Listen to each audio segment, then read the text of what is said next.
Sem Kristi Hodak, predsednica Društva v tujini izobraženih Slovencev, in danes bom z mojimi kolegi bomo skupaj predstavljali eno tako kar obsežno raziskavo, na kateri smo delali kar 1 leto pa pol, in sicer na temo, kaj talente privlačijo in kako talente privlačijo in zadržujejo globalno atraktivni zaposlovalci. Zdaj, dogodek bo dolg približno uro 15.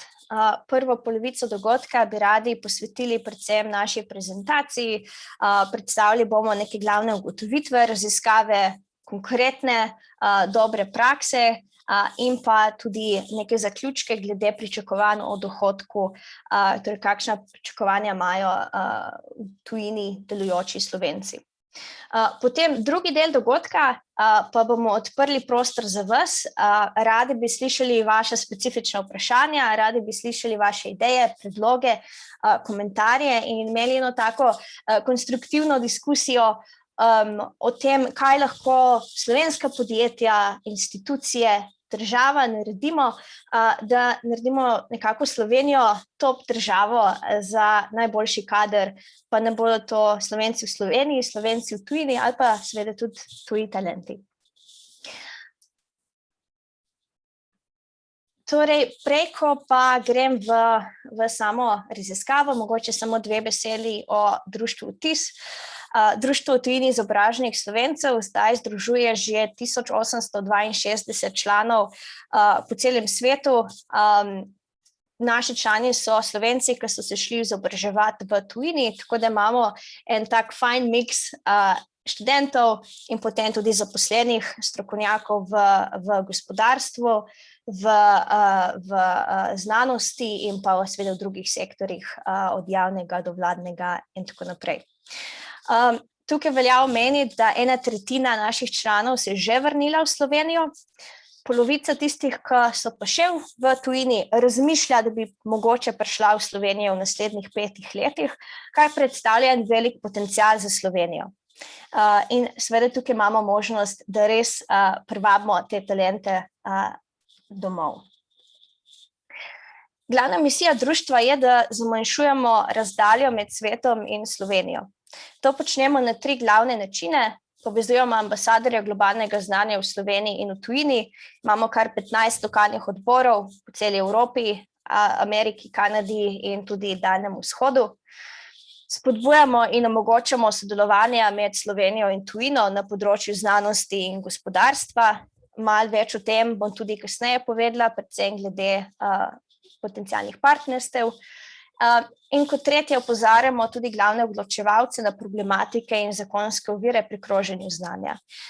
In nekako produkt te zadnje stvari je tudi ta raziskava, kjer smo želeli deliti nekako neke naše predloge na temo zaposlovanja. Zdaj, ta dokument, odkje sploh ideja, zakaj smo ga sploh naredili, je nastal, ko smo se vprašali, na kakšen način lahko doprinesemo z našimi člani, z našim društvom Sloveniji, predvsem na področju gospodarstva. In ugotovili, da imamo enostavno tako odlično bazo ljudi, ki delajo za zelo zanimiva podjetja, v tujini in v Sloveniji. Od tehnoloških velikanov, Googla, Pinteresta, Uberja in tako naprej, mednarodnih konzultantskih podjetij, mednarodnih organizacij, startupov in drugih zanimivih podjetij in pa seveda tudi inštitucij. Zato je nekako, in ti ljudje imajo ogromnih izkušenj, kaj ti zaposlovalci delajo in dober vpogled, hkrati pa nam lahko povejo, kaj so bile tiste stvari, da so jih pritegnili, da so se zaposlili pri njih in zakaj ostajajo. In zato je tudi ta namen dokumenta prvič, da predstavimo te dobre prakse, ki privlačijo ta segment Slovencev v tujini, s ciljem nekako, da jih več razmišlja o zaposlitvi tudi v Sloveniji. Drugič, da pokažemo, kaj počnejo prepoznavna in ugledna tuja podjetja in pa tudi slovenska podjetja navsezadnje, in s čim tekmujejo slovenska podjetja, vse bolj globaliziranem bazenu talentov, kar je v času covida še toliko bolj pomembno postalo. In pa kot zadnje podati paleto idej, ki jih lahko že jutri slovensko podjetje ali pa organizacija uporabi, da pritegne in zadrži najboljši kader.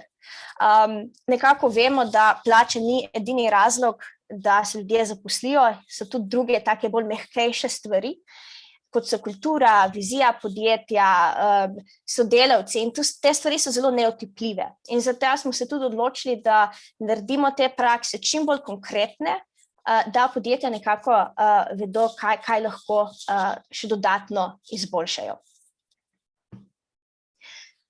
Dokument je nastal s kombinacijo kvalitativne in kvantitativne raziskave.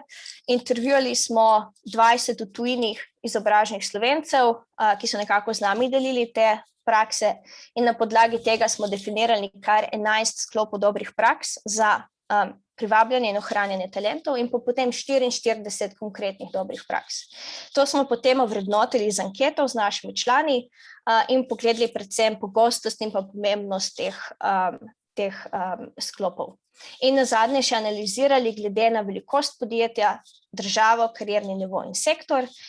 In nazadnje bomo tudi delili z vami rezultate ankete, ki smo jo izvajali skupaj z časnikom Finance na temo pričakovanj o dohodku. Zdaj, definirali smo 11 sklopov dobrih praks, 4 so za privabljanje talentov, 7 jih je osredotočenih pa na zadrževanje. Za privabljanje imamo proaktiven in celosten pristop privabljanja talentov, prilagodljivost in odzivnost zaposlitvenega procesa, jasna zastavljena kultura, prepoznavnost podjetja oziroma organizacije, pri zadrževanju pa omogočanje in spodbujanje konstantne profesionalne rasti, občutek smisla pri delu in pa spodbujanje timskega dela, fleksibilen delovni čas, enostavno kritje stroškov, spodbujanje kulture dostopnega vodstva in pa zagotavljanje ravnovesja med delom in prostim časom.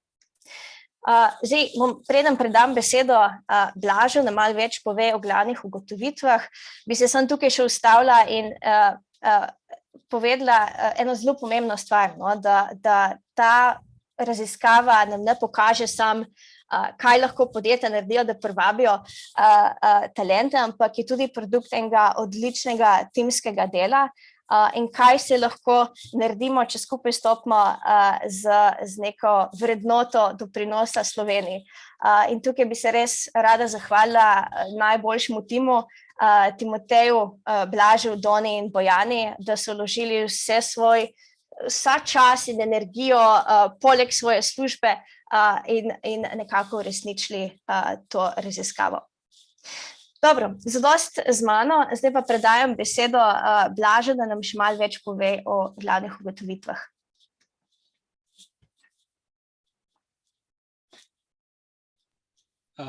Hvala za besedo, Kristi.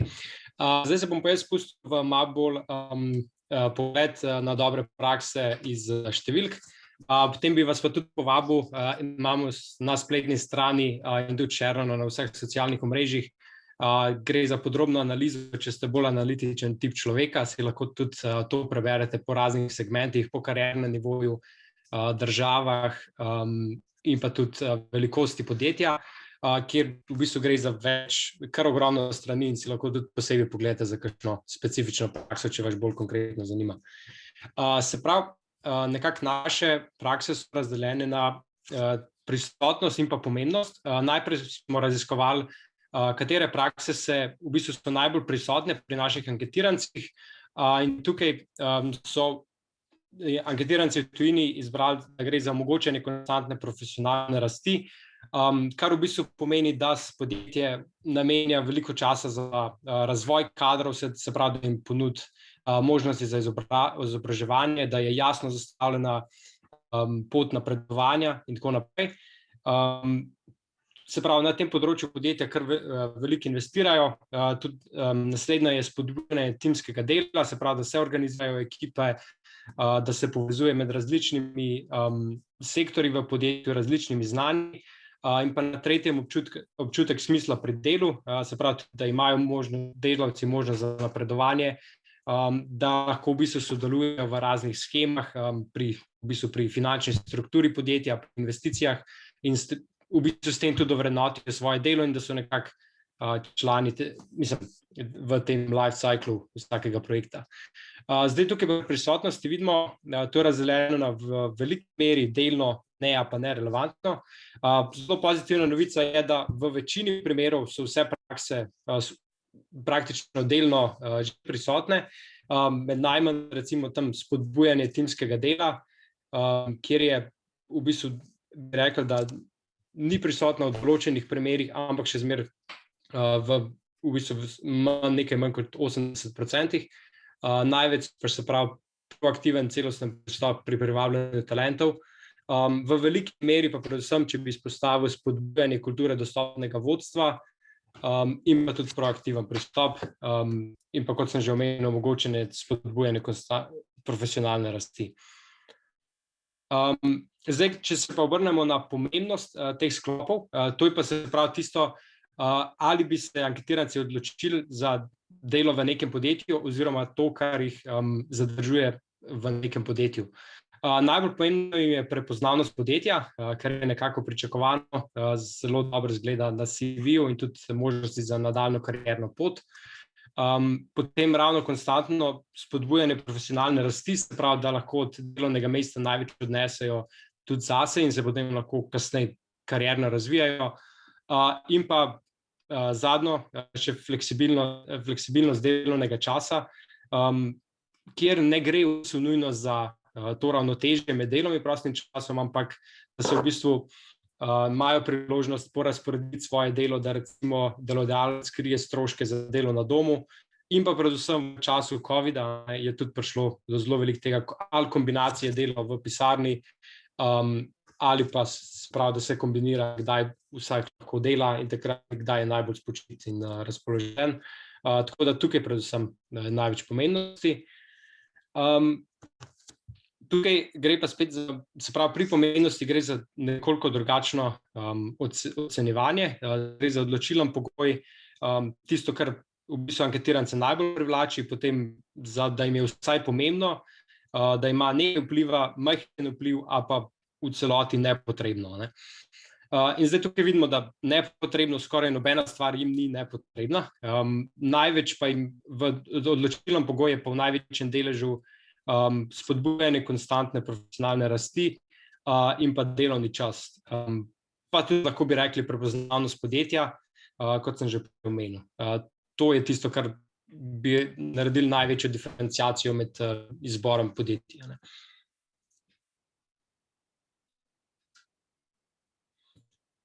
Se pravi, tukaj se pa analiza malo bolj osredotoči na slovenske anketirance, ki so odgovarjali za podjetja v Sloveniji. Tukaj največjim, se pravi, najbolj prisotna je prepoznavnost podjetja. Večina od tistih članov je dela pri zelo uglednih slovenskih delodajalcev, ki so tudi uspešni na slovenskem trgu. Te delodajalci, bi rekel, vsaj posledično v večini primerov tudi delajo veliko na spodbujanju karierne in profesionalne rasti in tudi spodbujajo timsko delo, ker je to najbolj učinkovito in tudi prepoznavajo neko vrednost v temu.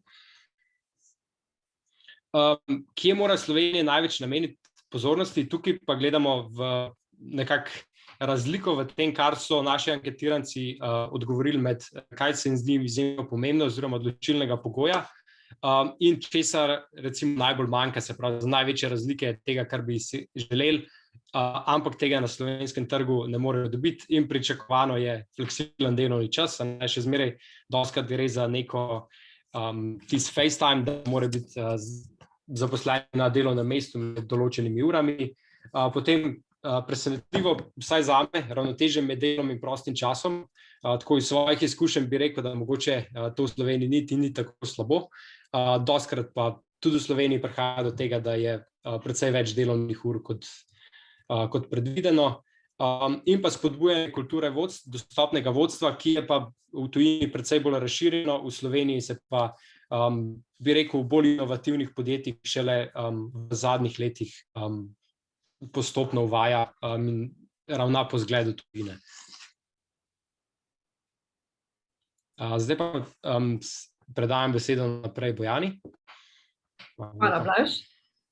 Sedaj vas bom popeljala iz številk v bolj kvalitativen del raziskave. Vzorec je bil zelo obsežen, tako da definitivno ni vsaka ideja za vsakega primera, ampak upam, da boste našli inspiracijo v nekaterih primerih zase. Prakse so, kot je Kristi omenila, razdeljene v sklope. Najprej bomo šli skozi privabljanje talente, potem pa zadrževanje talentov. Tukaj pri prvem sklopu imamo 4, proaktiven in celosten pristop pri privabljanju talentov. To pomeni, da se aktivno vključuje v ta proces zaposlovanja kandidatov, zaposlene, headhunterje in ostale udeležence. Zelo pomembna praksa je bila, da je ta tim navdihujoč, da se povežejo s kandidatom naprej. Zelo pomembno, recimo nekateri primeri so bili, da jim plačajo pot na intervju, da obiščejo njihove pisarne, njihov tim, da se z njimi povežejo na osebni ravni. In potem zadnje, recimo ta vzpostavitev bazena talentov je že precej prisotna, kar je bilo zelo zanimivo. Recimo nekateri so delili izkušnje, tudi če jih zaposlovalec v tistem trenutku ni zaposlil, je podjetje ostalo z njimi v stiku, jih je povabilo na njihove dogodke, občasno so recimo rekruterji jim pisali na LinkedInu in tako naprej. Tako da to je zelo pomembno pri grajenju tega bazena talentov. Naslednji slajd je prilagodljivost in odzivnost tega zaposlitvenega procesa. To pomeni predvsem jasen dialog in da se tudi prilagodi do neke mere zahtevam kandidata.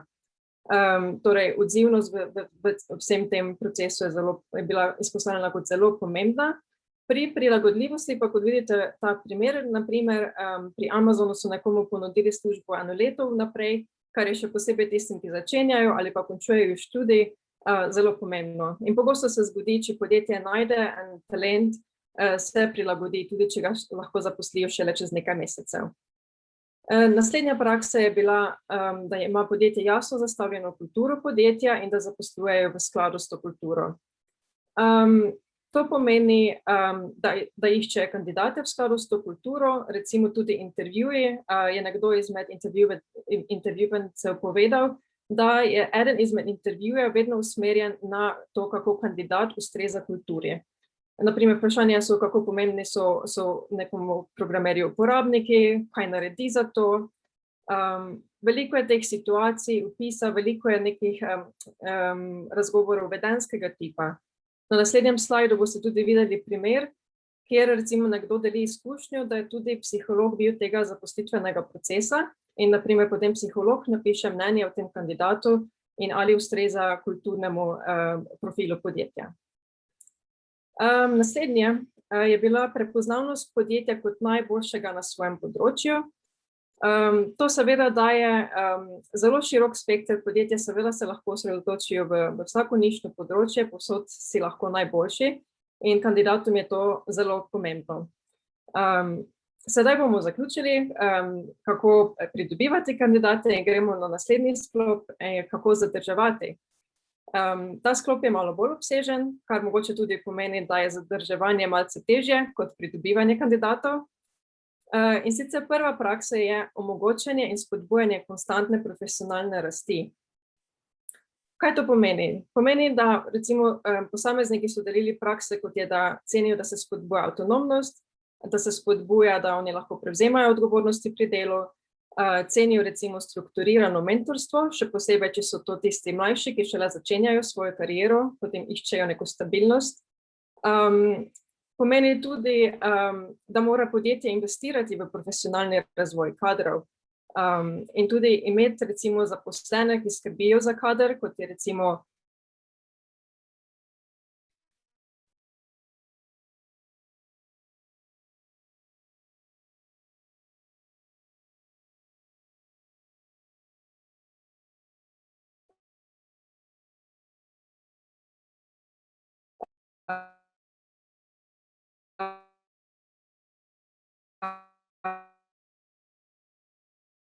tudi izven podjetij, tako da Kristi lahko kar naprej. Naslednja praksa je, ki spada pod ta sklop, je transparenten način nagrajevanja in napredovanja. Torej, zaposlenim veliko pomeni, da se jim izdela nek individualen pristop, kako oni lahko napredujejo in da je tudi proces nagrajevanja jasen. Veliko podjetij, kot so delili intervjuvanci, se ne osredotoča samo na napredovanje preko tehničnih veščin, ampak se gleda tudi na vrednote podjetja in mehke veščine kandidatov. Se pravi, ali če je recimo v podjetju skrb za sodelavce vrednota, potem lahko nekdo napreduje šele, ko je mentoriral vsaj enega izmed zaposlenih. To je eden izmed primerov. Potem naslednje je učenje preko motiviranih in navdušenih sodelavcev v sodelovanjem okolju. Pri tem je seveda zelo pomembno, kot smo prej izpostavili, zaposlitveni proces, da zaposlujemo kandidate, ki nam bodo tako okolje potem omogočali. Se pravi, vrhunske strokovnjake, ki so okolje, kjer se konstantno deli znanje, se oblikuje sodelovalen delovni prostor. Nekateri so izpostavili primere, kjer podjetje organizira lunch and learn, to pomeni, da se organizira recimo enkrat na mesec ali bolj pogosto dogodek, kjer sodelavci delijo svoje znanje iz določenih področij. Drugi primeri so recimo, če podjetja sodelujejo s komarkoli iz akademskega sveta, povabijo recimo profesorja, da jim predava na neko temo. Naslednja praksa je bila omogočanje, ki spada tudi pod omogočanje konstantne profesionalne rasti, je delo v raznolikem delovnem okolju in zanimivih delovnih izzivih. Se mi zdi, da ta kar paše z tistim, z našo ugotovitvijo, da predvsem mlajše generacije gledajo na to, da je podjetje dobro v neki domeni, tako da iščejo tudi tako mednarodno raznoliko okolje, kjer jih spodbujajo profesionalni rasti. Primeri so bili recimo, da podjetje plača ali dodaten študij, ali jim omogoča, da recimo grejo na secondment.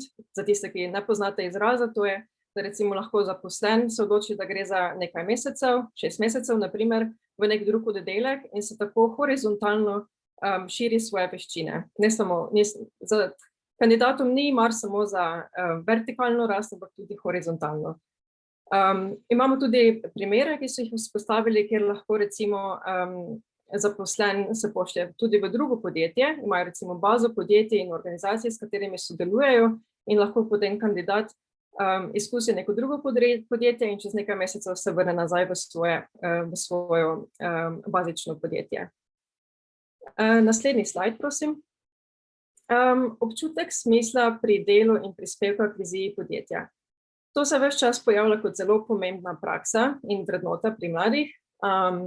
Torej jasno določena vizija podjetja, predvsem pa je pomembno in dobra praksa, da se ta vizija realizira v posameznikovem delovniku. Pri tem smo izpostavili tudi dobre prakse, kot so pohvale, nagrajevanja. Recimo predvsem pri startupih je pogosto, da se nagrajuje z delnicami, opcijami oziroma deleži v podjetju. Naslednje, prosim. Spodbujanje timskega dela. Pri tem je kar nekaj dobrih praks, naprimer aktivnosti za grajenje tima, tu imamo veliko možnosti, kot sem prej omenila, tudi ta lunch and learn za izobraževanje. Podjetja lahko investirajo v razna orodja, kot so whiteboards, lahko gre tudi kot tim, se lahko izoblikujejo preko raznih skupnih izletov, ali pa recimo podjetje organizirajo te team retreats, ko podjetje gre enkrat ali vsake 2 leti nekam skupaj in se povežejo kot sodelavci in tudi osebno ter skupaj razvijajo neko strategijo za podjetje. Tukaj imamo tudi primer zraven, pozimi so recimo nekje šli na smučanje, potem organizira podjetje kuharske tečaje in tako naprej. Ogromno možnosti je, kako lahko zaposlene povežemo tudi izven delovnega okolja. Naslednji slajd, prosim. Omogočanje fleksibilnega delovnega časa. Pri tem mislim, da večina zaposlovalcev to že precej upošteva, še posebej sedaj v času covida, ko se veliko dela od doma. Torej, kandidatom je bilo in intervjuvancem je zelo pomembno, da se osredotoča zaposlovalec na rezultate, ne toliko na koliko ur je opravljenih. Možnost dela od doma je bila zelo visoko pomembna in pa možnost dela za skrajšan ali polovični delovni čas. Naprej. Zelo pomembna praksa je bila tudi enostavno kritje vseh stroškov, predvsem pa proces, kako kriti te stroške, se pravi, da ni veliko administrativnega dela pri tem. To pravi, od stroškov prevoza, nočitev, opreme. Nekatera podjetja imajo tudi recimo določen budžet, recimo če je tehnološko podjetje, imajo budžet za tehnologije, da res zaposlenim krijajo stroške opreme, ki jo potrebujejo in jih lahko naredi bolj produktivne pri delu. Naprej. Spodbujanje kulture dostopnega vodstva. Tukaj gre predvsem za to, da zaposleni cenijo, da se vlaga v usposabljanje vodij in menedžerjev. Kot sem prej omenila, zelo pomembno je recimo tudi izdelati personaliziran neke vrste development za osebo znotraj podjetja, tako karierno kot osebni cilji. Pomembna tukaj je tudi dostopnost vodstva, dosledno zbiranje mnenj za konstantne izboljšave, to lahko dela ali head of people, lahko pa tudi delajo timi znotraj svojih projektov. Recimo vsaka 2 tedna so bili primeri, kjer imajo recimo standardiziran obrazec, da povprašajo za feedback svoje zaposlene. Zelo zanimiva praksa je bila povratno mentorstvo, reverse mentoring. Ne vem, če to poznate, ampak v bistvu ponavadi, ko imamo v mislih mentorstvo, to pomeni, da je mentorstvo iz bolj izkušenega, nadrejenega na mlajšega. Medtem ko povratno pomeni ravno obratno, se pravi, da se izkušeni, starejši zaposleni učijo od mlajših sveže ideje, ki jih prinašajo v podjetje. Naprej. Zagotavljanje in spodbujanje ravnotežja med delom in prostim časom. Kot sem že prej omenila, veliko prakse je bilo okoli tega, da podjetje, zaposlovalec nameni določen budžet za športne aktivnosti, recimo voucherje za kulturne prireditve, za fitness in tako naprej. Zelo veliko krat je pri intervjuvancih se pojavila ta psihoterapevtska pomoč, kar pomeni, da je trend v smer, da zaposlovalci zmeraj bolj skrbijo za well-being svojih zaposlenih. Torej ne samo kot osebe, ki so v podjetju, ampak celostno kot osebe, ki smo tudi zunaj podjetja. Recimo dobre prakse so bile, da podjetja plačajo recimo razne platforme psihoterapevtov, ali pa imajo v podjetju tudi lastnega terapeuta, ki je tam na voljo, da se zaposleni z njim pogovarjajo. Druga podjetja recimo imajo prakso, da zagotavljajo zdrave obroke in tako naprej. Tudi za družinsko življenje veliko podjetij ponuja ugodnosti, kot je na primer varstvo otrok ali pa druge stvari, kot so povezano z dodatnimi počitnicami ali pa neplačanim dopustom. Na naslednjem slajdu boste videli en primer. Ravno o tem, ko sem govorila, podjetja zagotavljajo torej, nekatera gredo v ta ekstrem, da v bistvu zagotovijo zaposlenim popolnoma vse na delovnem mestu, od zajtrka, kosila, frizerja, maserja, varstva otrok in tako naprej. Seveda pri visoko produktivnih podjetjih je tudi to zelo pomembno in zaposlovalci si zelo želijo olajšati življenje in minimalizirati čas, ki ga zaposlen preživi s to življenjsko administracijo stvari okoli, ki ga obdajajo. Tako, mislim, da sem na hitro preletela vseh 11 sklopov. Zdaj gremo nazaj na številke in tukaj bom predala besedo Timoteju. Hvala. Zdaj pogledajmo še dohodke Slovencev v tujini in pričakovanja o morebitni vrnitvi v Slovenijo. Jeseni 2020 smo skupaj s časnikom Finance izvedli anketo med Slovenci v tujini, ki jo je rešilo okrog 400 anketirancev. Ti so različnih profilov, večinoma so kar visoko izobraženi, ampak med njimi so pa tudi študenti in taki s srednješolsko izobrazbo, ki delajo v tujini. Ko pogledamo plačane, se takoj vprašamo, na kakšnih pozicijah so. Približno polovica, nekaj več, jih je izkušenih zaposlenih, ki nimajo vodstvenih odgovornosti. 1/3 jih ima vodstvene odgovornosti, ostali pa so ali začetniki ali pa tudi še nekaj študentov je v vzorcu. Zdaj, v povprečju Slovenci zaposleni v tujini zaslužijo 6.900 evrov bruto na mesec. Govorimo o bruto zneskih, ker so ti med državami bolj primerljivi. Vključene so bile različne regije, katerence res prihajajo iz mnogih držav, tako da so potem neto dohodki lahko vse od nekaj 55%, pa recimo do 75% bruto dohodka od teh vrednosti. Vidimo, da jih je največ, samo še malo kar nazaj, da jih je največ v dohodkovnem razredu med 3 in 5 tisoč evrov bruto na mesec, to jih je približno 30%, v najvišjem nad 10 tisoč evrov bruto na mesec pa jih je okrog 15%. Vprašali smo jih tudi, kakšen dohodek bi pričakovali ob morebitni vrnitvi v Slovenijo, in v povprečju pričakujejo 80% trenutne plače, ki jo imajo v tujini. Zdaj pa poglejmo razporeditev po regijah. Te smo združili na način, da smo zbrali skupaj podobne države in kjer je veliko anketirancev. Najvišji dohodki so v ZDA in Kanadi, Švica je tudi zelo visoko. Pod ostali svet je zbrano marsikaj, vse od Azije, Združenih arabskih emiratov, Latinske Amerike, tudi nekatere evropske države, ki niso članice EU, ki so na to združene skupaj z ostalim svetom. Vidimo, da Avstrija, Nemčija in pa Velika Britanija, kjer dela veliko Slovencev, so na nivoju okrog 6 tisoč bruto na mesec, ostale članice EU pa nekaj nižje. Preverili smo tudi, oziroma anketiranci so odgovorili, koliko mesečno namenijo za stroške najemnine ali stanovanjskega kredita, da bi dobili boljši vtis o tem,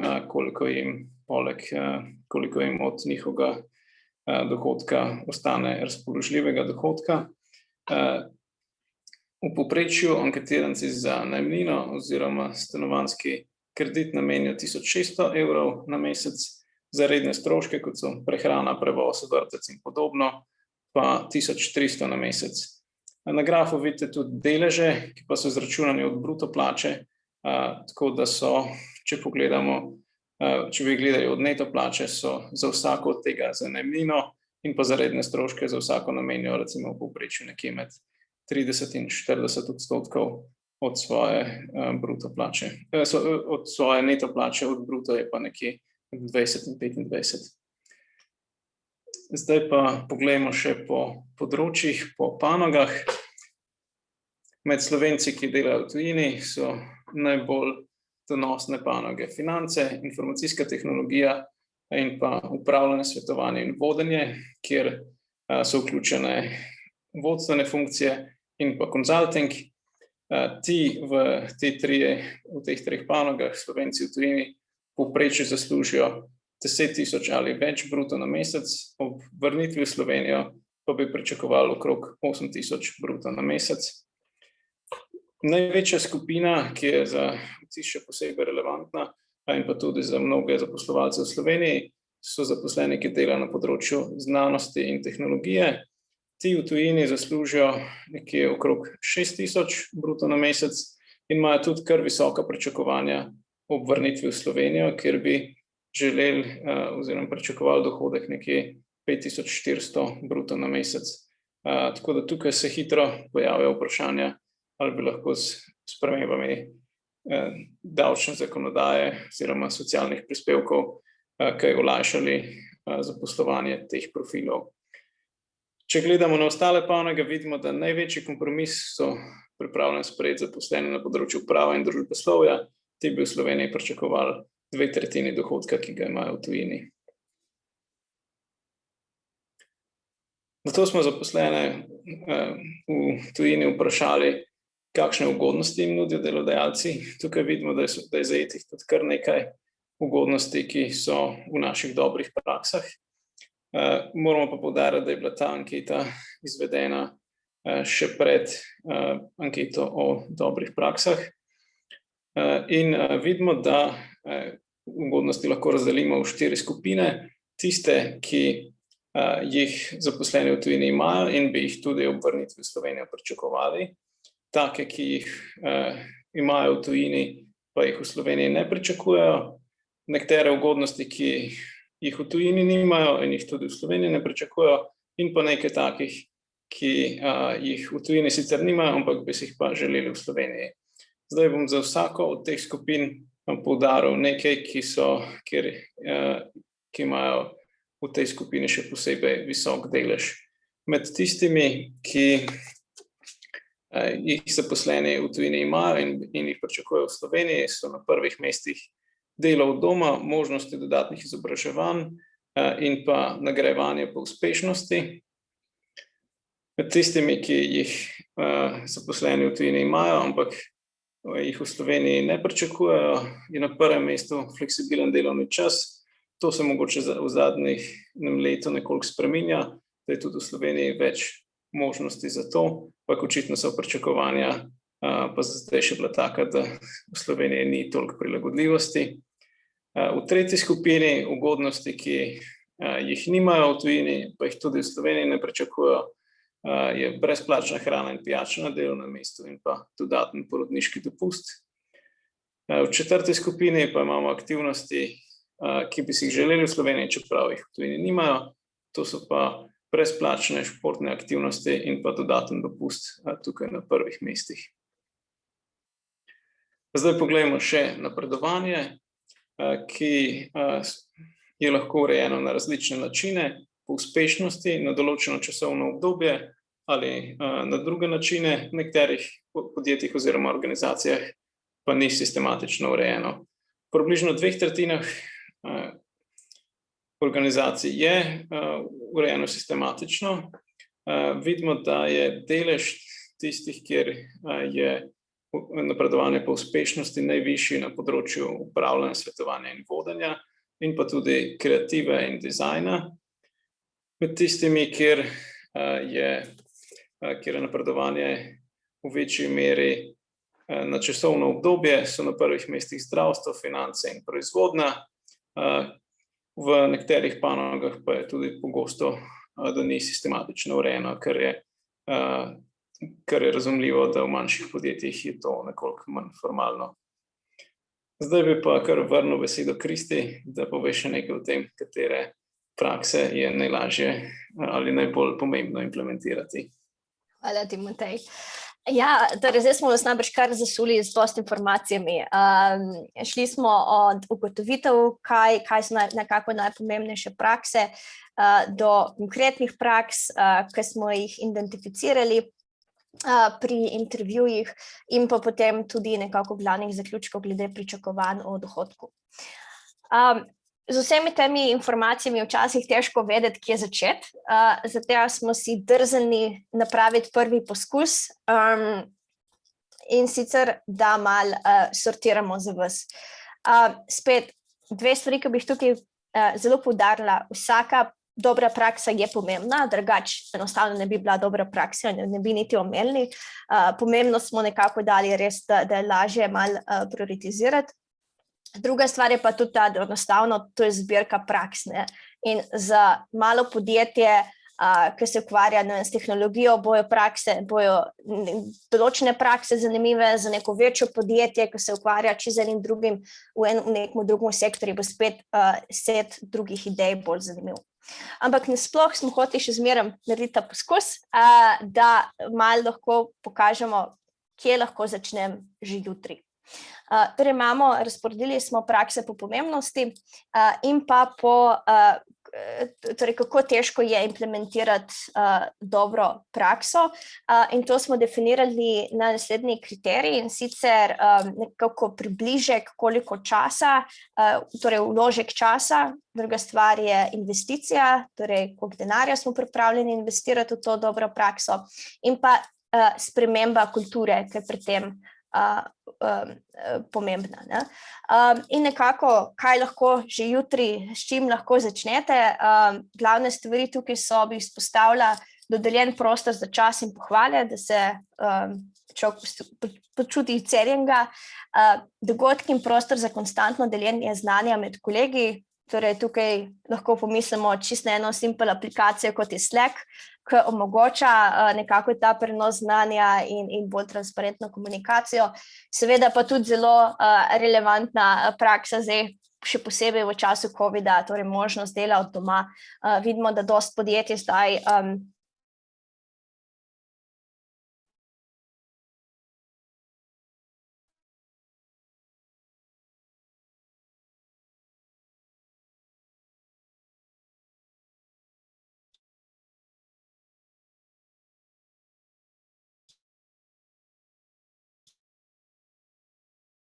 nam zdi. Za zaključek bi vas še zelo lepo pozvala, da se povežete z nami in sodelujete. Najprej ta raziskava se s to publikacijo ne zaključi. Še naprej bomo zbirali dobre prakse. Tako da vsi člani Vtisa, ki ste tukaj danes z nami, objavili bomo v chatu tudi link, kjer lahko dodate dodatne dobre prakse in jih delite z nami. Še naprej jih bomo zbirali. Prav tako zdaj bomo imeli serijo predstavitev in delavnic. Zelo veseli bomo, če bomo še več predstavljali te prakse ali v formatu predstavitve ali pa delavnice na različnih konferencah, manjših dogodkih, z veseljem pa tudi predstavimo kaj takega na kakšnih organizacijah ali pa za novinarje. Tako da zelo z veseljem odgovorimo. Naslednji datum, ki ga že imamo za tako eno veliko delavnico, bo na letošnjem dnevu inovativnosti, ki ga organizira Gospodarska zbornica Slovenije, tako da tudi tam ste lepo vabljeni. Naslednja stvar je partnerstva. Torej, mi imamo že kar precej partnerstev s slovenskimi podjetji. Z nami se predvsem povezujejo podjetja, ki iščejo, oziroma organizacije, ki iščejo nov kader z mednarodnimi izkušnjami, oziroma bi radi podprli delovanje društva. Nudimo nekako dostop do slovenskih talentov v tujini ter organiziramo karierne dneve in druge priložnosti.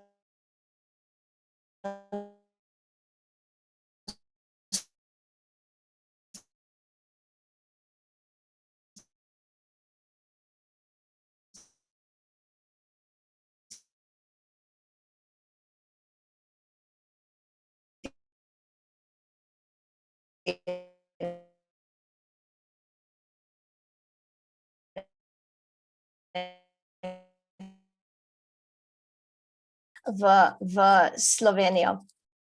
Tako da, ja, tukaj bom zaključila. Upam, da smo predstavili kaj zanimivega. Bi pa zdaj v tem trenutku rada odprla prostor. Dajte si, če lahko, vklopite si kamerice, vklopite si mikrofone in zelo bi nas zanimalo vaše mnenje, vaši komentarji, vaša vprašanja.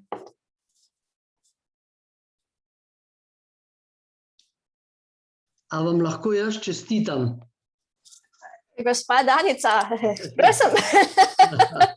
Jaz mislim, da je to bilo res izjemno domišljeno. A veste, da ste res se pametno spomnili, kaj pokazati. Jaz sem se veliko naučila od vsega tega, kar ste povedali. Všeč mi je to, da Slovenci, mladi Slovenci po svetu ne pričakujejo ne vem kako ogromnih plač, ker to, kar pričakujejo in pričakujete, ni tako grozno, da ne bi mogli v Sloveniji dobiti podobne, a veste, sploh v firmah, kjer cenijo kader, in vse ostalo je, mislim, res tile vaši primeri in to izjemno, tako da ne bom zadrževala vas preveč, ker vem, da bi drugi kaj radi povedali, ampak izjemno dobra ideja in najlepša hvala. Res sem vesela, da sem poslušala. Hvala za to. Ja, zahvala, ker mislim, to je, kar sem rekla, produkt odličnega timskega dela, ki dašte prave glave skupaj. Tako da. Ja. Hvala. Hvala. Ostali še kakšna mnenja, komentarji, vprašanja?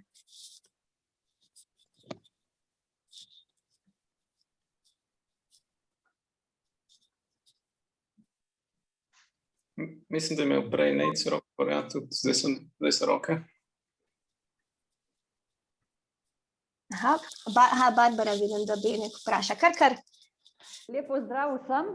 Hvala za izčrpno predstavitev. Zdaj si bom pa z veseljem za domače branje vzela še tole natisnjeno analizo, kar sem jo že dol potegnila.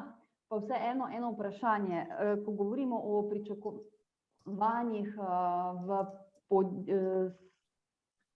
kolegov iz tujine pri zaposlitvah slovenskih, predvidevam, da večinoma podjetij, da tle javni sektor bolj ali manj izvzet. To se gre pretežno za večja, velika podjetja,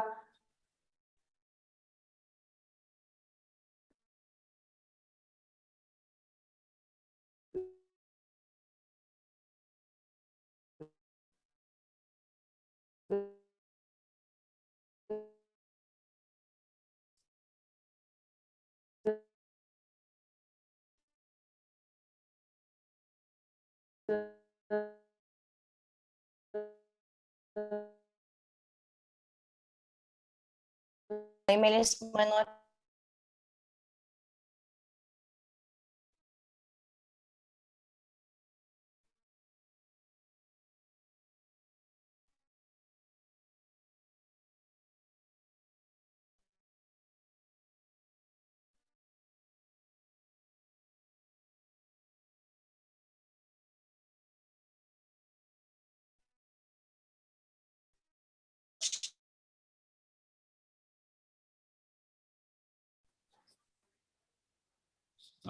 Tukaj v analizi je tudi nekaj katirancev je bilo v malih podjetjih in tudi zelo majhnih, tam od 1 do 5 zaposlenih oziroma startupih, tam do 100, teh je približno četrtina, je pa v bistvu neka ravnoteženost bolj na velika podjetja od 500 zaposlenih in naprej, tako da bi rekel, da še zmeraj so ta pričakovanja bolj osredotočena na res velika podjetja oziroma so vsaj prakse nekako bolj prisotne v velikih podjetjih, ki imajo podjetja da tudi precej več resursov, da vse to implementirajo.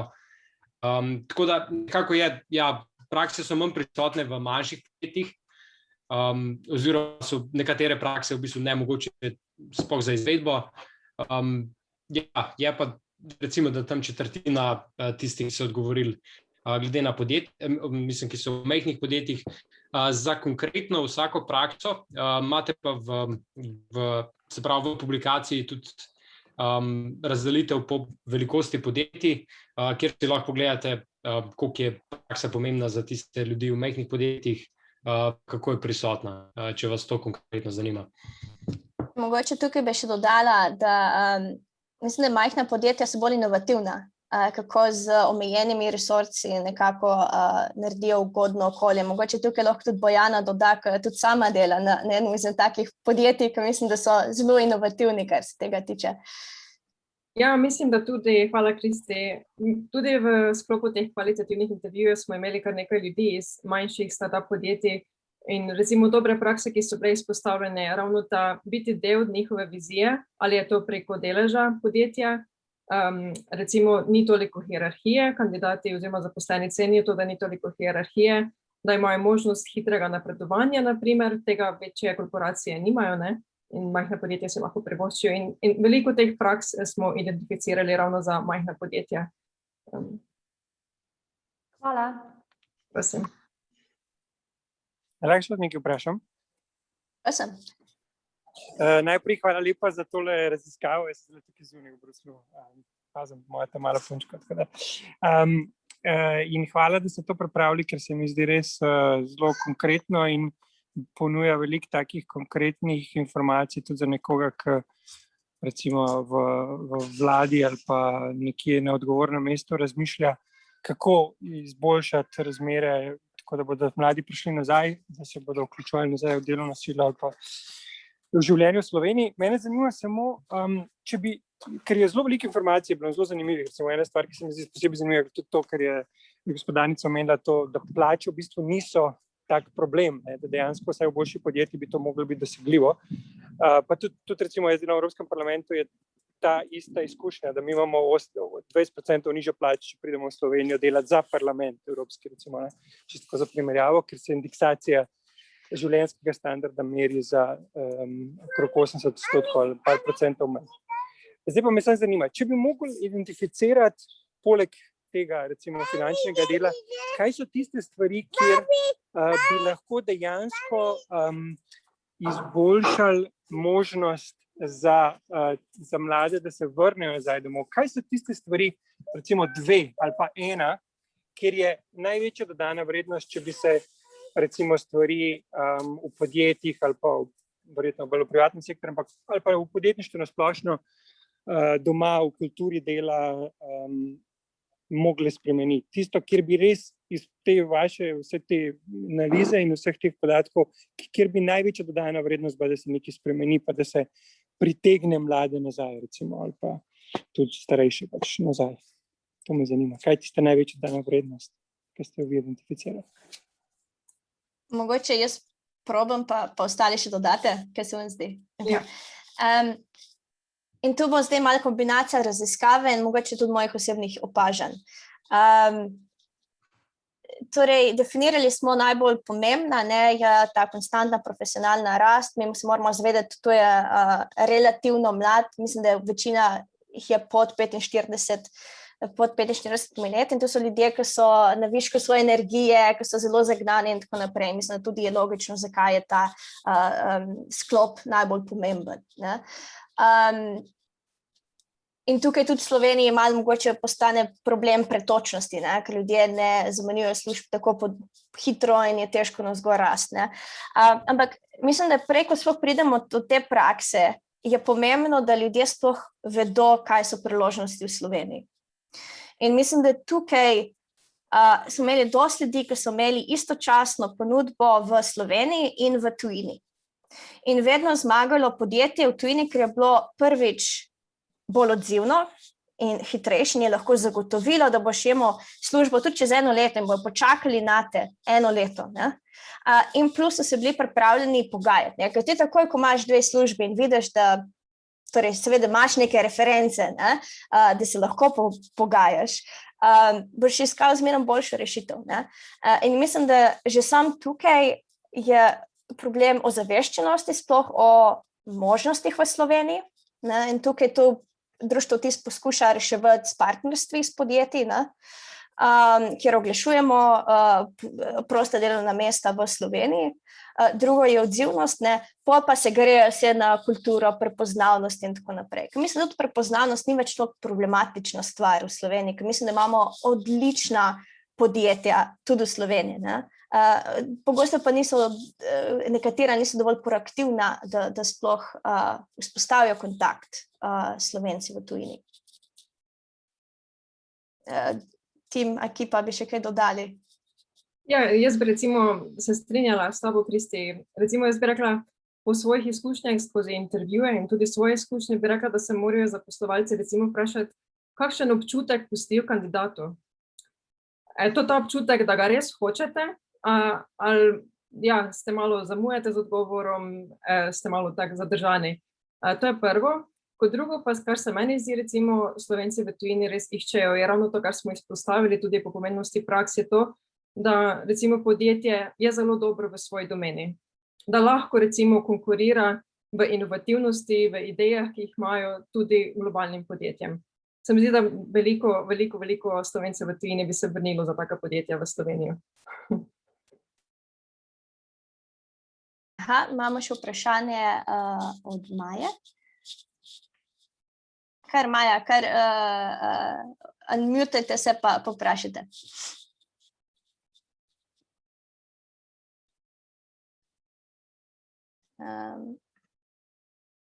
Ok, vas ne slišimo. Lep pozdrav. Pozdravljeni. Imela sem nekaj tehničnih težav, se opravičujem. Samo še video. Tako, lep pozdrav, da se samo predstavim. Jaz sem Maja Weithauser, prihajam pa iz mednarodnega podjetja Gorenje Hisense. Za tiste, ki ne vedo, Gorenje je bilo v zadnjih 2 leti in pol nazaj prevzeto strani kitajskega lastnika in mi je bila tale vaša raziskava zelo, zelo zanimiva. Bi pa imela 2 vprašanji, če ste mogoče v vzorcu imeli kaj takega oziroma imate kako idejo. Se pravi, prvo vprašanje se nanaša na celoten, kako naj rečem, združitev podjetij, ne samo kar se tiče vsebinskega dela, ampak tudi kulturnega. Kolikor ste nekje, mislim, gre za neko majčken bolj turbulentno obdobje v podjetju, da so ne samo, da se procesi nastavijo, ampak tudi ljudje smo različni, kulture so različne, pričakovanja. Kaj bi v tem primeru bili najbolj primerni oziroma učinkoviti ukrepi, kar se tiče zadrževanja talentov, ker imamo nekaj zelo, zelo odličnih, ključnih ljudi in talentov, potencialov seveda. Drugo vprašanje se pa nanaša na starostno strukturo, ker zdaj nisem zasledila v vaši raziskavi, ali je to mislim, kakšna je bila starostna struktura anketirancev, ker predvidevam, sicer me prosim popravite, da nekomu nad 50 pomenijo druge stvari kot recimo mlademu, ki se pridruži podjetju in čisto konkretno vprašanje, kaj bi mi svetovali oziroma nam lahko ponudimo ljudem, ki so nad 50, ne, v tem podjetju in pa mladim. Za mladim je precej jasno, no, pa gre za poleg tega, da smo v procesu združitve, seveda smo že zelo daleč, ampak se veste, kultura je najtežja oziroma najdlje časa traja, je treba tudi to razlikovanje narediti, no. Tako da samo to bi me zanimalo, ker ste imeli nekih odličnih praks in vidim, da ste naredili na velikem vzorcu in mi je bilo res zelo dobro. Tako da bi cenila vaš odgovor. Hvala. Ja, na prvo vprašanje lahko spet bolj osebno odgovorim, ne vem, če bo Tim dodal, če smo tudi kaj na to temo dobili v raziskavi, ampak jaz delam za management, konzultantsko podjetje, tako da moj odgovor bo vedno vodstvo. Tako da tukaj je dobro potem zaposlovati ljudi iz tujine tudi na bolj vodstvene pozicije, kjer lahko sami tudi imajo več vpliva in lahko tudi več spremenijo, ne. Zdaj same kulture združevanja, to je pa čisto ena velika diskusija, ki niti ne vem, mogoče, ki bi začela in bi rabili malo več konteksta, da bi tukaj lahko komentirala. Glede strukture boste Timotej pa Blaž uskočila, mogoče samo en kratki komentar z moje strani. Mislim, da naša struktura je definitivno gre proti mlajšim, ne? Tako tu definitivno odseva to neko novo generacijo talentov, s tem, da dobite noter v publikaciji tudi nekatere stvari, kjer se gre za povezovanje, ne, obeh dveh, ne? Predvsem kar se tiče treninga oziroma coachinga za vodstvo, za menedžerje, reverse mentoring je super praksa, ne, za tako stvar, ker se prav gre za te neke ljudi na višjih pozicijah, recimo pri nas na našem podjetju pač en partner postane za en teden ali pa en mesec business analyst. Ne, torej, da se malo pokonekta spet s temi mlajšo generacijo in hkrati se malo spomni, kaj sploh pomeni biti nekdo v tej poziciji, ne, in na ta način postane boljši vodja. Tukaj bom vprašala tukaj še moje kolege, da še kaj dodajo. Ja, zdaj točne starostne strukture, mislim, da v anketi nismo vprašali konkretno te vprašanja, tako da za leta ne morem reči. Najboljši približek je pa, se pravi, po kariernem nivoju, zato ker, ja, nekako gre skupaj od začetnika pa do višjih vodstvenih nivojev. Mislim, da je tam še zmeraj zelo skoncentrirano na začetnike oziroma študente in pa izkušene zaposlene, ki niso na vodstvenih funkcijah, tam bi rekel okrog 50% oziroma več kot polovica, no. Potem imamo pa določene še, ki so srednje vodstvene funkcije, pa res visoke vodstvene funkcije.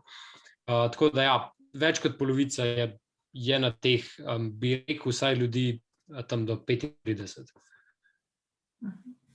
Super, hvala. No, sej želela bi samo še potrditi, vezano na tole, kar je Kristi rekla na koncu za mentorstvo. No, letos smo to uvedli prvo leto na širši generaciji, tudi reverse mentorship, in so zelo pozitivni odzivi, ne.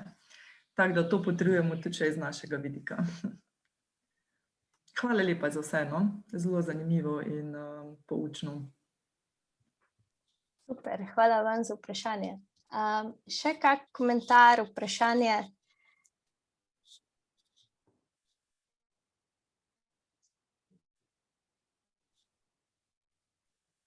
Mogoče bom tukaj, ja, Ana, prosim. En lep pozdrav, najprej najlepša hvala za eno zelo zanimivo predstavitev in publikacijo. Tudi jaz je še nisem uspela v celoti prebrati.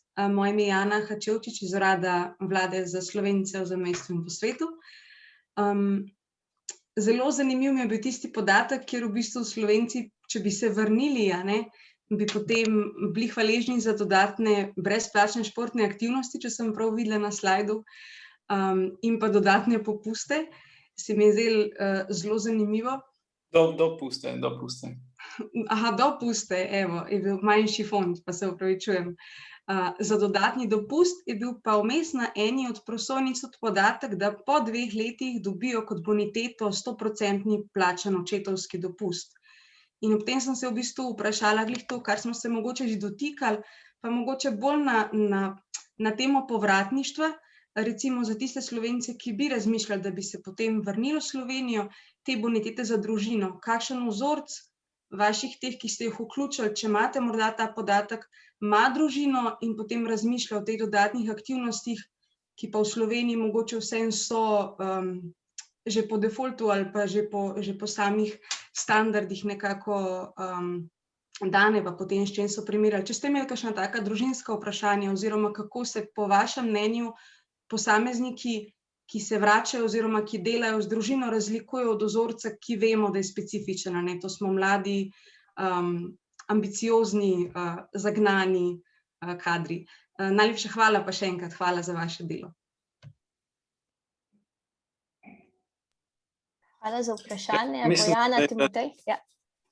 Da tega specifično nismo vprašali, ali imajo otroke ali ne, tako da to točno ne moramo odgovoriti, mogoče prej za nazaj, da bi se še vrnil na to vprašanje o starostni strukturi. Večina jih je med 20 in 40 let, zdaj nismo, vprašanje je bilo tako 20 do 40, 40 do 60 in 60 in več.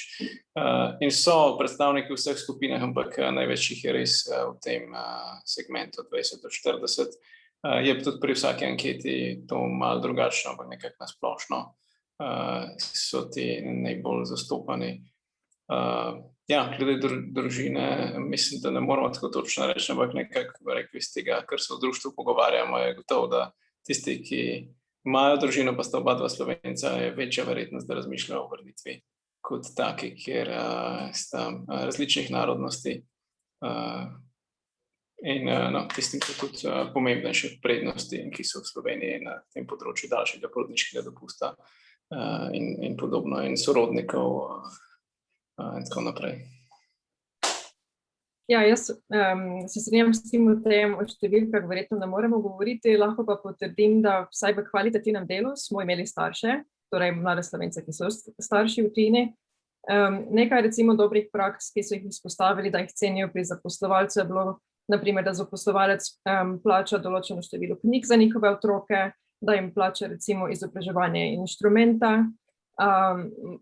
Mladim mamicam, recimo, če so prišle iz porodniške, omogočajo imajo neko strukturo, da omogoča hitrejšo vrnitev nazaj v delovno mesto, se pravi, da se ne čutijo izključene oziroma da izostajajo iz svojega kariernega napredka.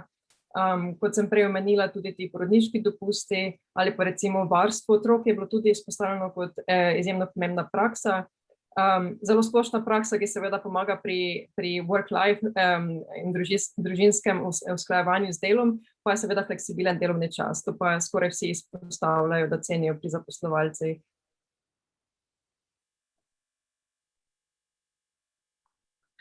Še kako drugo vprašanje?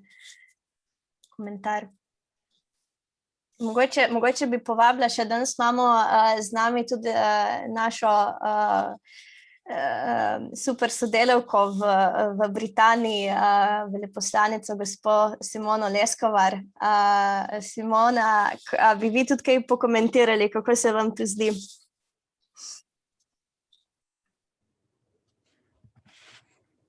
Hvala, Kristi, in hvala ekipa za to čudovito predstavitev. Jaz sem zmeri znova navdušena, tako kot poudarjam vedno, in vi, ki me poznate, to dobro veste, kako navdušena sem nad mladimi Slovenci v tujini in ne samo nad njihovo dejavnostjo v tujini in z aktivnostmi in delom, ki ga počnejo, ampak tudi njihovo promocijo Slovenije v tujini in nekako željo po vrnitvi v nekem trenutku nazaj v domače okolje in prispevati k nadaljnjemu razvoju Slovenije. Zdaj, če dovolite samo par besed glede te vaše raziskave in tudi mojih izkušenj, tako vodstvenih, kot pa tudi tistih, ki so me pripeljali do te pozicije, kjer danes sem. Sicer strani slovenskega delodajalca, ampak večino svoje kariere preživete v tujini. Zadrževanje kandidatov oziroma zaposlenih, kar je bila ena izmed točk, ki ste jo izpostavili, kako je to težko, ne? Tega se tudi v državni upravi zelo zavedamo. In naprimer ena naša izkušnja, ki smo jo imeli po prvem predsedovanju Slovenije Svetu Evropske unije, je bila, da smo v bistvu zelo veliko mladih in najboljših kadrov izobraženih za izkušnjo predsedovanja spustili leta 2008. In jaz si zelo želim, da država te napake ne bi naredila letos. Čez par dni prevzemamo predsedovanje, ena zelo velika ekipa, tudi mlada je pripravljena na to, je to super tudi promocija, možnost za učenje, napredovanje, za neko pozicioniranje in da bo država znala to izkoristiti. To je ena stvar. Potem glede nagrajevanja in napredovanja. Vsaj v službi oziroma vsaj v državni upravi je to nagrajevanje oziroma napredovanje bilo za nekaj časa ustavljeno. Vsi vemo, smo pač, ne vem, bili vzroki zaradi finančne krize, potem drugi vzroki, drugi razlogi varčevanja, ampak se mi zdi, da je nagrajevanje oziroma napredovanje ne pomeni samo višje plače, ne? Tako kot ste tudi sami ugotavljali v tej vaši raziskavi oziroma kakor so ti vaši anketiranci izpostavljali, ta pripadnost ekipi oziroma da daje delodajalec neke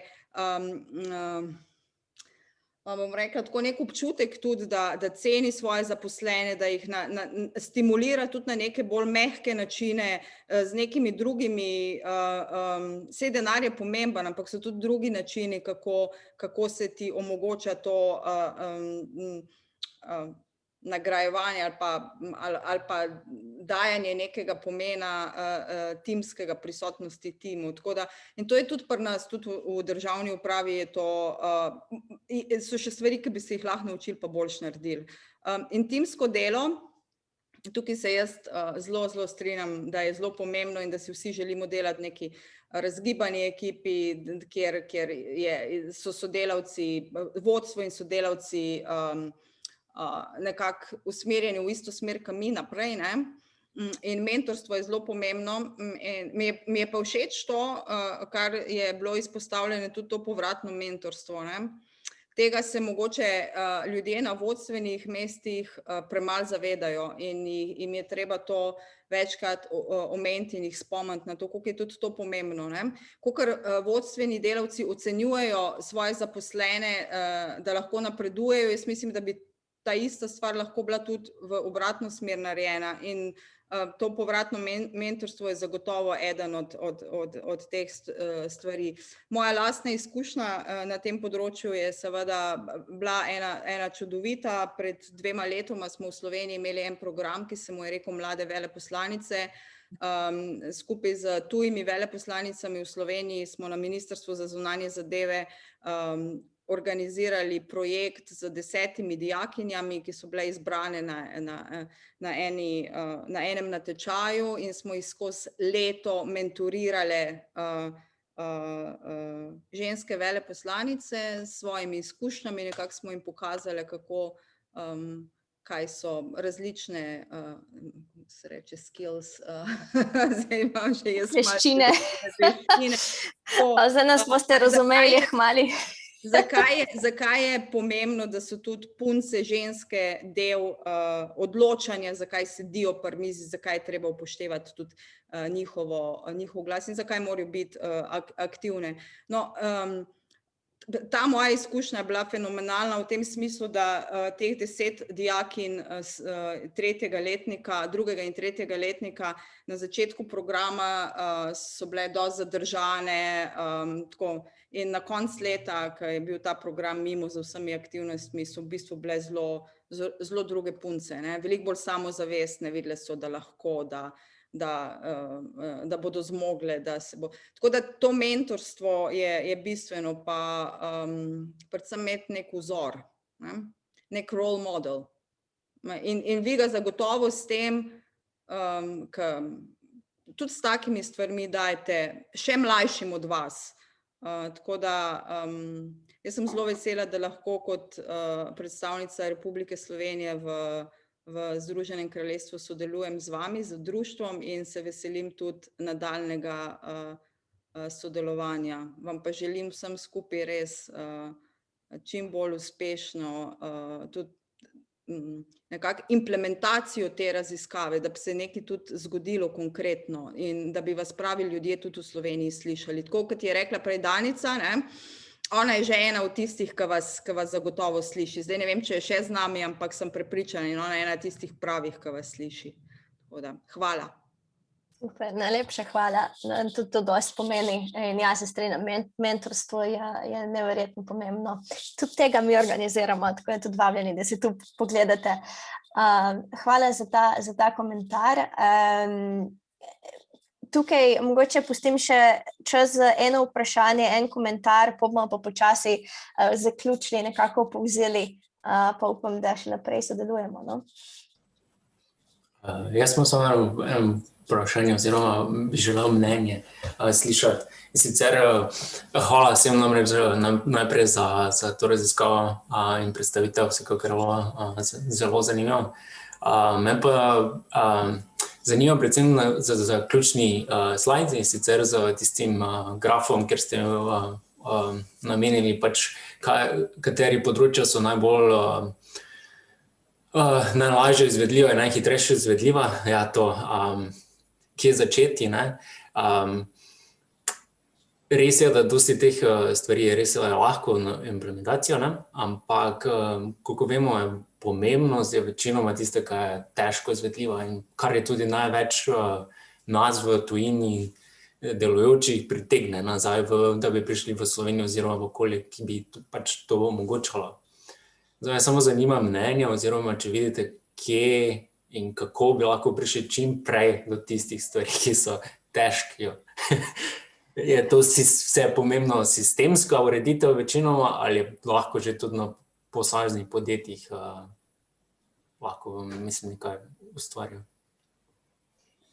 Ja, mogoče, če jaz prva probam odgovoriti na to, pa še ekipa kaj dodala.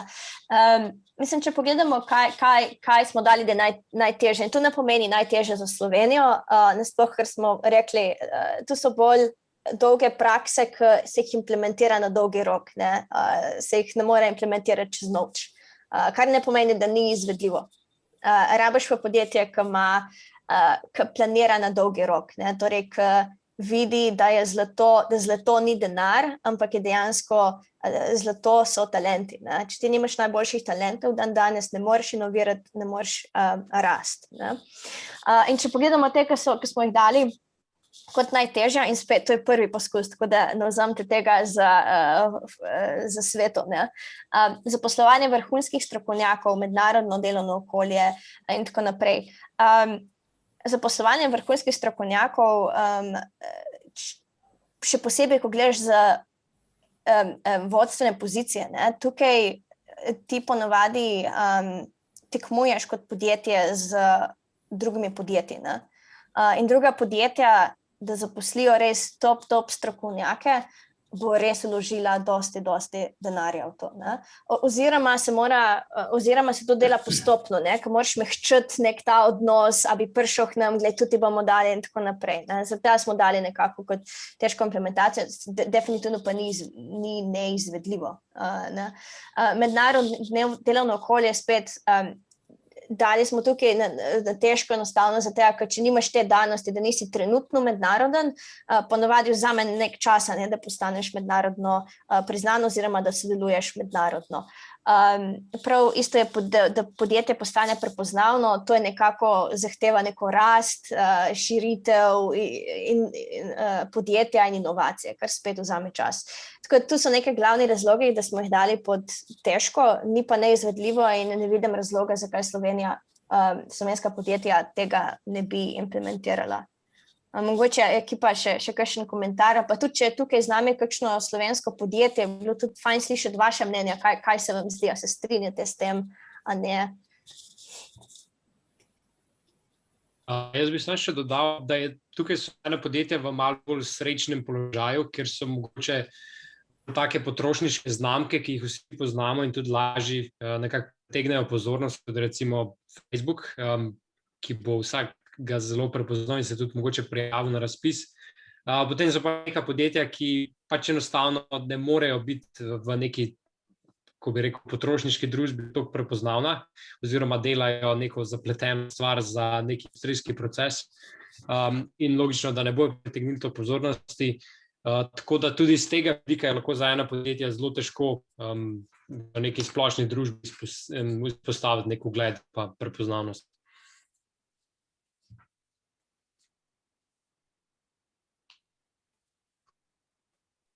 Ne, smo odgovorili na tvoje vprašanje, oziroma spet izzivam tukaj predstavnike slovenskih podjetij, da mogoče še vi tukaj kaj dodate, kaj se vam zdi. Ja, večino so tam tak mnenja po vsej vrednosti, ker neka stališča, kaj težko ustvarimo mi, ki smo zdaj v tujini. Je pa res, mislim, da se popolnoma strinjam, da so tu neke tudi sistemske rešitve strani države. Zdaj, kot delujoč v tujini že kar nekaj let, mislim, da je največ bi pripomoglo neko to podjetništvo, startup, fundi in podobnih stvari, ki bi lahko pripomogli k nekim zagonskim podjetjem, ki bi res neke tehnološke razvoje šle. Ni nujno, da so to velika podjetja, delajo pa vseeno v mednarodnih okoljih, so vpletena v multinacionalke in podobno, ker pač ustvarjajo nekaj zelo specifičnega, ampak zelo iskana stvar. Mislim, da tudi neki raziskovalni centri se bi mogli bolj odpirati, ki so namenjeni tem podjetjem, ne pa podjetjem, ki prodajajo neke storitve kot izdelke same, ampak bolj v raziskave in podobne stvari. Ja, ne, se strinjam. Zdaj spet moja osebna izkušnja, ne prezentiram kakršnekoli mnenje od drugih tukaj, ampak se mi zdi, da država nasploh v katerikoli državi je dosti bolj počasna pri spreminjanju, kakor je lahko eno manjše inovativno podjetje. In jaz mislim, da se ne splača čakati včasih na državo in je fajn, da tudi zato smo tu usmerili v podjetja, ki mislimo, da tukaj lahko sprememba hitrejša. Druga stvar je pa, da smo v Evropi in dosti financiranja, predvsem za neke inovativne startupe, ki se ukvarjajo z zelenimi stvarmi, z inovativnimi stvarmi. Mislim, da Evropa zdaj vlaga ogromnega denarja. Ampak se pač strinjam s tvojim komentarjem, 100% itak. Aha, imamo še en komentar oziroma vprašanje, Žan? Ja, živijo, Kristi, se pravičujem, jaz sem v avtu, pa sem bolj poslušal, gledal predstavitev, ampak najprej čestitke za ta event. Ne vem, jaz bi mogoče nekako povzel tale zadnja dva komentarja. Po eni strani, ja, država, kaj lahko naredi. Jaz mislim, tukaj pogledati eno golo statistiko, kdo so zdaj tujci, ki so v tujini, v kakšnih panogah delajo, in se osredotočiti na te panoge. Tu nekako prednjači se mi zdi, da ta ekonomska panoga, torej po eni strani imamo kritične manko dobrih, talentiranih menedžerjev v Sloveniji, po drugi strani imamo v tujini, oziroma imamo ta potencial v tujini, ki bi ga lahko prepeljali nazaj skozi neko socialno kapico. Po drugi strani imamo pa tudi znanstvenike, ki so v tujini, ki imajo pa en drug problem, da pridejo tukaj na neko začetno pozicijo, ki sploh ni ne finančno in tudi neverjetno delovno ugodna. In v bistvu to se je ena taka ključna, mislim, da zadeve, kjer bi lahko skoraj polovico te populacije, ki je zdaj v tujini, naslovili, če ne več, skoraj 2/3. Druga zadeva je pa seveda, kaj lahko pač neko manjše podjetje že naredi v Sloveniji, oziroma kaj se lahko naredi tukaj, pa dejansko jaz mislim, da že vi zdaj igrate za eno zelo pomembno vlogo, postajate kot nek karierni center počasi za podjetja. Mislim, da so neke take iniciative, ki se še mogoče dogradijo ali pa nadgradijo, potem lahko nek most za pridobitev talenta nazaj. Ja, se zelo strinjam s komentarjem. Mogoče bi še se vrnil na mnenje ali pa diskusijo, ko smo imeli nekaj časa nazaj o tem, ali Slovence v tujini bolj zanimajo velika podjetja ali majhna. Jaz mogoče tukaj ne bi šel takoj na hiter zaključek, da tisti, ki delajo v velikih korporacijah, da bi tudi v tujini, da bi tudi v Sloveniji nujno želeli delati v veliki korporaciji. Ker Slovenija ima veliko majhnih ali pa srednje velikih, zelo inovativnih podjetij. Marsikdo bi se mogoče odvrnil v Slovenijo, pa želel svoje podjetje začeti, in mislim, da tukaj imamo mi dobre priložnosti. Imamo tudi kar nekaj globalno uspešnih podjetij, ki so zelo prepoznavna na svojem področju. In na teh prednostih moramo graditi in jih še bolj izkoristiti, ozaveščati Slovence v tujini o priložnostih v Sloveniji in obratno, pa smo na dobri poti. Ja, super. Še kakšen zadnji, jaz bi kar še šla, ampak tudi vam nočem vzeti preveč časa. Če ima še kdo kaj za komentirati, vprašati, kar dajte, bomo še toliko odgovorili. Preden zaključimo, mogoče damo 1 uro pa pol, pa imamo še 5 minut za eno ful tako zanimivo vprašanje ali pa komentar. A imamo kakšnega tukaj predstavnika slovenskega podjetja? Mene ful zanima, kaj se vi mislite. Pa mogoče Marko iz Spirita, kakšen komentar, kaj se tebi zdi ta raziskava? Ja, hvala, no, sem v glasu, ker poslušam tole silno zanimivo. Super, da ste naredili, zelo me veseli.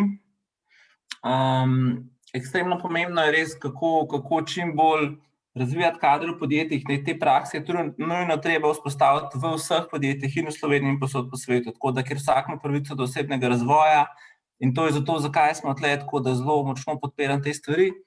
Mislim pa, da kot sem ti povedal, da kaj bi jaz rad videl, da bi mi naredili nek seznam vaših podjetij, da to moč zajamemo, pa na podlagi tega začnemo graditi neko sistemsko povezovanje s slovenskim gospodarstvom, se pravi, kako lahko vsi vi, ki ste po svetu, pomagate in se povežete z našim gospodarstvom, lahko individualno preko teh partnerstev, ki že imate vzpostavljene, lahko pa sistemsko preko inštitucij. Mi tukaj lahko pomagamo, samo najprej bi pa rabili videti, mogoče bolj točno, kje je vsa podjetja tukaj v igri, da razmislimo, kako to povezati in potem pač neko zgodbo gradimo naprej. Super, ja, se strinjam. Hvala. Še kak drug komentar, še kako vprašanje?